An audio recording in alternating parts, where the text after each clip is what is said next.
Hi everyone, कैसे हो आप सभी। स्वागत है आपका अपने चैनल टीचिंग विद वाणी में। आई होप आप सभी अच्छे होंगे और अपनी तैयारी को बेहतर कर रहे होंगे। दोस्तों, आज की जो हमारी क्लास है वो संज्ञा और सर्वनाम से है। हाँ जी, काफी लोग सोचेंगे बचपन में पढ़ रखा है, ये कौन सा बड़ा टॉपिक है। हाँ जी, ये बचपन में पढ़ा है, हम लोगों ने सभी ने पढ़ा संज्ञा सर्वनाम होता क्या है। लेकिन कंपटीशन एग्जाम में ये अपने आप में एक बहुत बड़ा रोल प्ले करता है। काफी इससे क्वेश्चन बनते हैं, काफी कंफ्यूजन भी पैदा होता है। लेकिन मैं गारंटी देती हूँ, अगर आज की आपने मेरी पूरी क्लास देख ली तो आपका संज्ञा सर्वनाम से कोई भी कंफ्यूजन नहीं रहेगा। तो चलिए आज की वीडियो को स्टार्ट करते हैं। उससे पहले चैनल पहली बार आए हो तो चैनल को सब्सक्राइब और वीडियो को लाइक जरूर करना। सबसे पहले क्या जानेंगे, संज्ञा। संज्ञा होती क्या है। किसी व्यक्ति, वस्तु, स्थान, भाव आदि के नाम को संज्ञा कहते हैं। जैसे मनुष्य, मूर्खता, राम, सेना आदि। हाँ जी, जो व्यक्ति का नाम है, वस्तु का नाम है, स्थान का नाम, मतलब हमारे आसपास जो कुछ भी है वो सब क्या है, संज्ञा है। अब इधर से क्वेश्चन क्या बनता है कि संज्ञा के भेद कितने होते हैं। तो आपको याद रखना, संज्ञा के 5 भेद होते हैं। कितने भेद होते हैं संज्ञा के? 5 भेद। कौन कौन से? व्यक्तिवाचक संज्ञा, जातिवाचक संज्ञा, भाववाचक संज्ञा, द्रव्यवाचक संज्ञा, समूहवाचक संज्ञा। दोस्तों, मैं आपसे बार बार कह रही हूँ, क्लास पूरी देखना। क्वेश्चन बने या पेपर में तभी मैं आपको पढ़ा रही हूँ। मैंने क्या बताया? संज्ञा के 5 भेद होते हैं। व्यक्तिवाचक संज्ञा, जातिवाचक संज्ञा, भाववाचक संज्ञा, द्रव्यवाचक संज्ञा और समूहवाचक संज्ञा। दोस्तों, अब सबसे पहले हम जानेंगे व्यक्तिवाचक संज्ञा। व्यक्तिवाचक संज्ञा होती क्या है। व्यक्तिवाचक संज्ञा किसी विशेष व्यक्ति, स्थान का बोध कराती है। जैसे गंगा, तुलसीदास, पटना, राम, हिमालय। हाँ जी दोस्तों, व्यक्तिवाचक क्या होती है? एक व्यक्ति जो है, जो अपने आप विशेष स्थान का बोध करा रही है। जैसे तुलसीदास एक विशेष लोग है, गंगा एक तो विशेष नदी है, तुलसीदास एक विशेष कवि है, मेरा नाम वाणी है, वाणी एक विशेष इंसान है। आपका भी नाम कुछ भी हो सकता है, तो आप विशेष हो, तो आप क्या? व्यक्तिवाचक संज्ञा हो। हिंदी में व्यक्तिवाचक संज्ञा में संख्या सर्वाधिक है। व्यक्तिवाचक संज्ञा के निम्नलिखित नाम से जाना जाता है। जैसे व्यक्तियों का नाम, नदियों का नाम, जिलों का नाम, समुद्रों के नाम, पहाड़ों के नाम, गांव के नाम, नगरों के नाम। हाँ जी, जो कुछ भी है वो एक विशेष है, वो व्यक्तिवाचक संज्ञा है। आपका जैसे कुछ भी नाम होगा, आपका नाम मान लीजिए प्रिया है, राहुल है, तो क्या एक व्यक्तिवाचक है। कविता नाम है आपका, तो क्या एक व्यक्ति हो आप, व्यक्तिवाचक संज्ञा है। तो आपको याद रखना, पेपर में क्वेश्चन कैसे बनता है कि कुछ नाम दे दिए, कुछ दे दिया और बोला इनमें से, निम्न में से व्यक्तिवाचक संज्ञा क्या है। तब आप लोग सिर्फ नाम नहीं, गांव के नाम भी आ जाए, एक गांव का नाम आ जाए, एक नगर का नाम आ जाए, एक जिले का नाम आ जाए, एक समुद्र का नाम आ जाए, ये जो कुछ भी है ये सब क्या है, एक व्यक्तिवाचक संज्ञा है। अब हम जानेंगे जातिवाचक संज्ञा। सबसे ज्यादा कंफ्यूजन होता है व्यक्तिवाचक संज्ञा और जातिवाचक संज्ञा में। जातिवाचक संज्ञा किसी वस्तु या प्राणी की संपूर्ण जाति का बोध कराती है। जैसे गाय, नदी, पहाड़, मनुष्य। क्या? देखो, मेरा नाम वाणी है, ये मैं एक व्यक्तिवाचक संज्ञा है। लेकिन बोल दिया जाए वाणी ये एक लड़की है, लड़की क्या? पूरी जाति का बोध होता है, सभी लड़कियों के बारे में। लड़कियां बोल लेना तो ये सभी लड़कियों की आ रही। लेकिन अगर विशेष एक का नाम ले रहे, ये प्रिया है, ये कविता है, तो क्या है? ये व्यक्ति हो गया। लेकिन बोल दिया ये लड़कियां हैं, तो ये क्या हो गई? जाति हो गई। गाय किसी एक जाति को नहीं कहते, अभी तो ये सब संपूर्ण गो जाति के लिए प्रयुक्त होता है। गाय क्या है? जैसे किसी के घर पे, काफी लोगों के घर पे गाय होगी, नहीं होगी तो आपके मोहल्ले आस पड़ोस में होगी, कभी गांव में होगी, किसी के गाय होती है, तो वो अपने गाय का एक नाम रख देते हैं। कुछ भी नाम रख दिया, गोपी, कुछ भी नाम रख दिया। अब वो क्या? गोपी, गोपी उसने अपने गाय का नाम रखा है, तो वो क्या होगा? व्यक्ति। लेकिन अगर हम बोल रहे हैं वो गाय आ रही है, तो वो क्या होगी? एक जाति, पूरी जाति के लिए हमने बोला गाय। अब हम जानेंगे समूहवाचक संज्ञा। समूहवाचक संज्ञा होती क्या है। समूहवाचक संज्ञा पदार्थों के समूह का बोध कराती है। जैसे ग्रोह, झुंड, दल, सेवा, सेना, ये सब क्या है? ये समूह है। दल किसी एक का तो नहीं होता ना, सेना कोई एक तो नहीं होती है, दो या दो से अधिक लोग तो ही होते ना। कि यह शब्द किसी एक व्यक्ति या वस्तु का बोध न कराकर अनेक या अनेक समूह का बोध कराते। एक बताओ, काफी लोग खड़े होते तभी तो हम कहते हैं वो झुंड खड़ा है। काफी जानवर होते हैं, तुम कहते हैं वो झुंड है। सभा में कितने, एक लोग तो नहीं होता कि एक बोल रहा है, कुछ भी बोल रहा है, नहीं, काफी लोग होते हैं तभी तो कहते सभा लगी है। सेना क्या है? बहुत बड़ी, चलो बहुत सारे लोग होते हैं, उसे क्या कहते हैं? ये हमारी सेना की टुकड़ी है, बोलते हैं ना ये सेना है हमारी। तो ये क्या एक समूह का बोध करा रही है। अब हम जानेंगे द्रव्यवाचक संज्ञा। द्रव्यवाचक संज्ञा तो क्या होती है? द्रव्यवाचक संज्ञा किसी धातु या द्रव्य का बोध कराती है, जैसे घी, चांदी, पानी, पीतल, सोना, ये सब क्या है? द्रव्यवाचक संज्ञा है। भाववाचक संज्ञा से बहुत क्वेश्चन बनते हैं कि भाववाचक संज्ञा क्या है। भाववाचक संज्ञा व्यक्ति या पदार्थों के धर्म गुण का बोध कराती है, जैसे अच्छाई, चौड़ाई, मिठास, ये सब क्या है? ये सब क्या है? भाववाचक संज्ञा में आते हैं। जैसे गुण,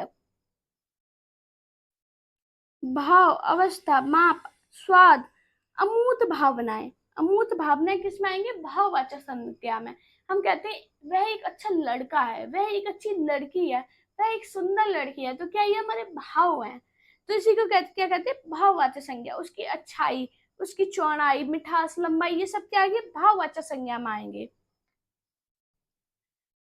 अब हम जानेंगे भाववाचक संज्ञाओं का निर्माण कैसे होता है। इससे क्वेश्चन बहुत बनता है। भाववाचक संज्ञा का निर्माण प्रायः सभी शब्दों भेदों से होता है। जैसे संज्ञा के दो प्रमुख भेद है, जातिवाचक और व्यक्तिवाचक से भाववाचक संज्ञा बनाई जाती है। जातिवाचक संज्ञा से कैसे बनाई थी? नर, नरता, मनुष्य से मनुष्यता। मनुष्य एक क्या है मनुष्य? मुझे कमेंट करना। अभी हाल मैंने बताया मनुष्य क्या है। व्यक्तिवाचक संज्ञा में क्या आएंगे? राम, रामत्व, शिव, शिवत्व, ये क्या है? देखो शिव है, ये व्यक्तिवाचक संज्ञा है, लेकिन शिवत्व बोल देंगे ना तो ये भाववाचक संज्ञा है। नर एक जाति के लिए बोलते हैं, लेकिन नरता क्या होगा? भाववाचक संज्ञा है। सर्वनाम से अगर देखा जाए, अपना से अपनत्व, मम से ममत्व। अपना, अपना क्या है? सर्वनाम है, लेकिन अपनत्व क्या हो गया? एक भाववाचक संज्ञा। हमारे बड़े बूढ़े कहते थे उसे अपनत्व है। अपनत्व क्या है? उसे एक भाव है, अपनापन है, उसी को कहते हैं ना, वो भाववाचक संज्ञा में आएगा।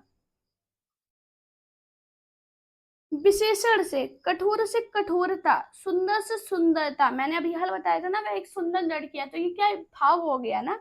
क्रिया से अगर देखा जाए तो दिखाना, दिखावा, मिलना, मिलाप। अव्यय से अगर देखा जाए तो समीप से समीप, दूर से दूरी। ये क्या हो गया? भाववाचक संज्ञा। आपको पहचानना पड़ेगा कि ये क्या है शब्द। अगर आपको पता होगा, जैसे मैंने आपको पता है विशेषण में क्या आएगा? कठोर है, ये विशेषता उसकी। वो आदमी बहुत कठोर है, वो लड़की बहुत कठोर है, ये उसकी विशेषता है। लेकिन कठोरता, कठोरता क्या होगी? भाववाचक संज्ञा आएगी। सुंदर, वह लड़की सुंदर है, तो ये क्या होगी? उसकी विशेषता है, वो सुंदर है। ठीक है, सुंदरता अगर बोल देंगे तो क्या हो गया? ये भाववाचक संज्ञा में आएगा। अब दोस्तों हम जानेंगे सर्वनाम। सर्वनाम होता क्या है? संज्ञा के स्थान पर प्रयुक्त होने वाले शब्दों को सर्वनाम कहते हैं। हिंदी में मूल सर्वनाम है मैं, हम, तुम, तू, आप। ये सब क्या है? जो शब्द संज्ञा के स्थान पर प्रयोग किए गए। बोला, जैसे आपने बोला वह एक लड़की है, तो ये क्या? वह क्या है? वह क्या हो गया? वह सर्वनाम हो गया। प्रिया एक लड़की है, प्रिया क्या हो गया? प्रिया क्या हो गया? संज्ञा हो गई। लेकिन प्रिया की जगह हमने क्या लगा दिया? वह, तो वह क्या हो गया? सर्वनाम हो गया। अब हम जानेंगे सर्वनाम के भेद क्या होते हैं। सबसे पहले आता है पुरुषवाचक सर्वनाम, निश्चयवाचक सर्वनाम, अनिश्चयवाचक सर्वनाम, प्रश्नवाचक सर्वनाम, संबंधवाचक सर्वनाम और निजवाचक सर्वनाम। अच्छा, पुरुषवाचक सर्वनाम आपको याद रखना उत्तम, मध्यम, अन्य और आते। उत्तम मध्यम में आपको ऐसे याद रखना, मैं उत्तम, तुम मध्यम, बाकी सब प्रथम। आपकी ये टिक याद रखना। मैं उत्तम में क्या आ गया? मैं, हम अपने लिए यूज करते हैं ना, मैं ऐसी लड़की हूँ, हम ऐसे हैं, तो क्या ये अपने लिए यूज करें? ये उत्तम में आ गया। मध्यम में तुम ऐसे हो, तू ऐसी है, तो क्या है? ये क्या आ गया? मध्यम में आ गया। आप, वह, मैं, उसके बाद जो भी आ रहा वो सब क्या आएगा? अन्य में आएगा। ऐसे आपको याद रखना है। देखो ट्रिक के साथ जाओगे ना तो आपके लिए ज्यादा रहेगा। आप तो सोचेंगे यार मैम संज्ञा सर्वनाम क्यों पढ़ा रही। मैं इसलिए पढ़ा रही हूँ, अगर क्वेश्चन बने हैं एक दो नंबर का पूछ देता है एग्जामिनर, मैं ये चाहती हूँ आपका एक दो नंबर भी वो कहीं से ना जाए, जैसे भी पूछा जाए आप कर लो क्वेश्चन। अब हम जानेंगे पुरुषवाचक सर्वनाम। पुरुषवाचक सर्वनाम क्या होता है? जिस सर्वनाम का प्रयोग वक्ता या लेखक स्वयं अपने लिए अथवा श्रोता या पाठक के लिए अथवा किसी अन्य के लिए करता है, वह क्या होता है? पुरुषवाचक सर्वनाम। पुरुषवाचक सर्वनाम में मैंने क्या बताया? जिस सर्वनाम का प्रयोग वक्ता या लेखक अपने लिए करता, करता ना, मैंने क्या बताया था? अपने लिए करता, अथवा किसी अन्य के लिए करता है या श्रोता या पाठक के लिए करता है, उसे क्या कहते हैं? पुरुषवाचक सर्वनाम। निश्चयवाचक सर्वनाम। निश्चयवाचक सर्वनाम में क्या जानेंगे?